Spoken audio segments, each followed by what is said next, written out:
అండి. ఏంటా స్పెషల్ అనుకుంటున్నారా? ఇదైతే మా ఊరి దగ్గర మేనోల్లో అంకమ్మ తల్లి టెంపుల్కి అయితే వెళ్ళాము. ఇకైతే వీడియో అయితే కొంచెం లేట్ అయిపోయింది, ఎప్పుడో పెట్టాల్సింది.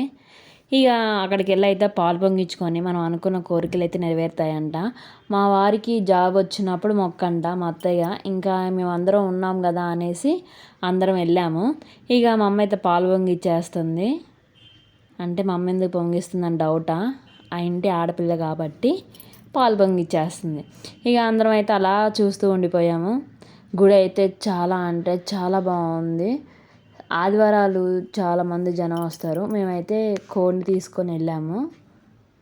ఇక పాలైతే పొంగినాయి చూడండి. బియ్యం వేస్తుంది మా అమ్మ.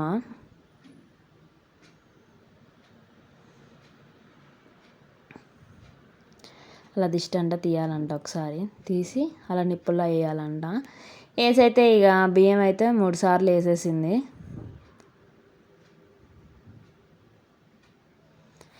అంటే ఇంకా ఇంటి ఇద్దరు కోడలం కదా, నేను ఒకసారి మా చెల్లి కూడా ఒకసారి వేసేసింది. చూడండి, మేమైతే ప్రశాంతంగా గోడల మీద కూర్చొని అయితే చూస్తూ ఉన్నాము. అంటే అక్కడ జనం ఎవరు లేరు. మేము వెళ్ళాకల్లే 12 అయిపోయింది. ఆ టైంలో అయితే ఎవరు లేరు. పొంగల్ దగ్గరగా అయిపోవచ్చింది. ఇక బెల్లం అయితే వేసేసాము.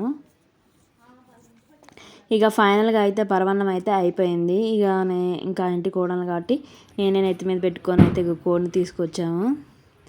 ఇక ప్రదక్షిణాలు చేసేసి 3 ప్రదక్షిణాలు చేసేసి ఇక లోపలికి నైవేద్యం పెట్టేసేసి కోడిని కోసేయడమే.